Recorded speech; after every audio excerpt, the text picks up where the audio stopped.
শহীদ উসমান বিন হাদি যে হত্যা হয়েছে সেই হত্যাকাণ্ডের বিচার ইনশাআল্লাহ ঢাকা ৮ এবং পুরো বাংলাদেশের মানুষকে নিয়ে বাংলার মাটিতে করেই ছাড়বো ইনশাআল্লাহ। আমরা 11 দলীয় জোট গঠন করেছি বাংলাদেশের সার্বভৌমত্ব রক্ষার জন্য। আমরা 11 দলীয় জোট গঠন করেছি আধিপত্যবাদ থেকে মুক্ত হয়ে ভারতের চোখে চোখে রাত থেকে আমরা বলতে চাই বাংলাদেশের 18 কোটি মানুষের জীবন যাবে, তবু 1 সেকেন্ডের জন্য তোমাদের ভারতের পৃথিবীর কাছে আমরা মাথা নত করবো না।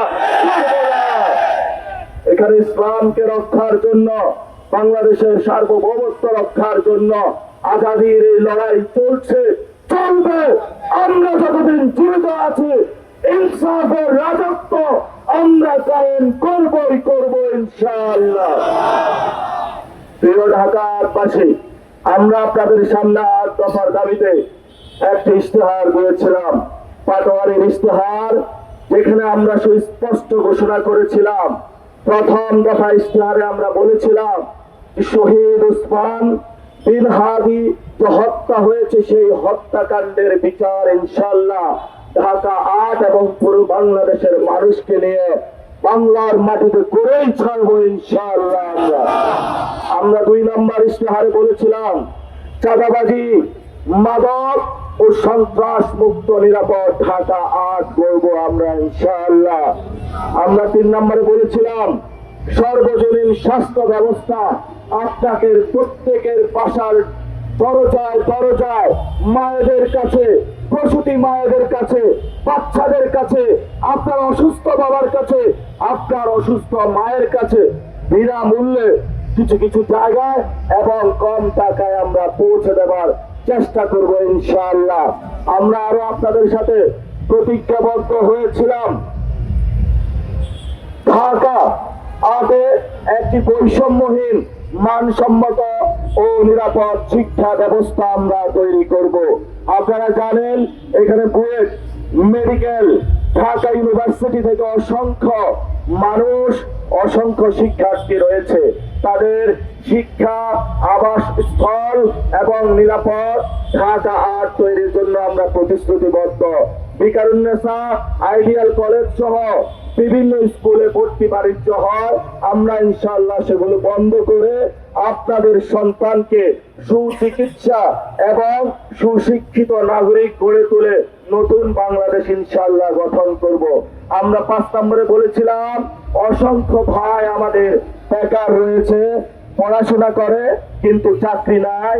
বৈষম্য বিরোধী যে ছাত্র আন্দোলন হয়েছিল আমাদের কিন্তু কোটা আন্দোলন থেকে শুরু হয়েছিল চাকরির দাবিতে।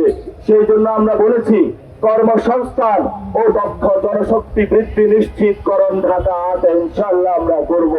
আমরা 6 নম্বর ইশতেহারে বলেছি নাগরিক বান্ধব ও জনদুর্ভোগ মুক্ত ঢাকা ৮ করব।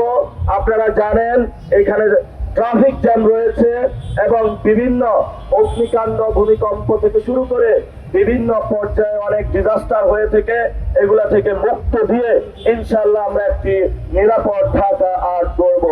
আমরা 7 নম্বর দফায় বলেছি আগামী প্রজন্মের জন্য ঢাকা ৮ করব, যেখানে আপনি, আপনার সন্তান, মা বাবা সকলেই নিরাপদ থাকবে। 8 নম্বর ইশতেহারে আমরা বলেছি যে জনতার এমপি, জনতার সেবক হবে। ঢাকা ৮-এ 12 তারিখের পরে কোন জমিদারি চলবে না, জনগণের এমপি জনগণের মধ্যেই থাকবে ইনশাআল্লাহ। আমরা একটি ওয়েবসাইট খুলবো artspatoari.com এবং কল সেন্টার থাকবে, আমাদের স্বেচ্ছাসেবক বাহিনী থাকবে, তাদের মধ্য দিয়ে আপনাদের প্রত্যেকের কাছে আমি উপস্থিত হব, আপনাদের মনের কথা শুনবো, আপনাদের ঘরে ঘরে যাব, আমার জীবন, যৌবন সবকিছু ঢাকা ৮ এবং বাংলাদেশের মানুষের জন্য ব্যয় করব। এটাই আমার প্রতিজ্ঞা, এটাই ঢাকা ৮-এর অঙ্গীকার। এই অঙ্গীকার নিয়েই আপনাদের কাছে আগামী 12 তারিখে আমরা ভোট চাই, শাপলা কলি মার্কায় সবাই ভোট দিবেন। সবাই ভালো থাকবেন, আল্লাহ হাফেজ।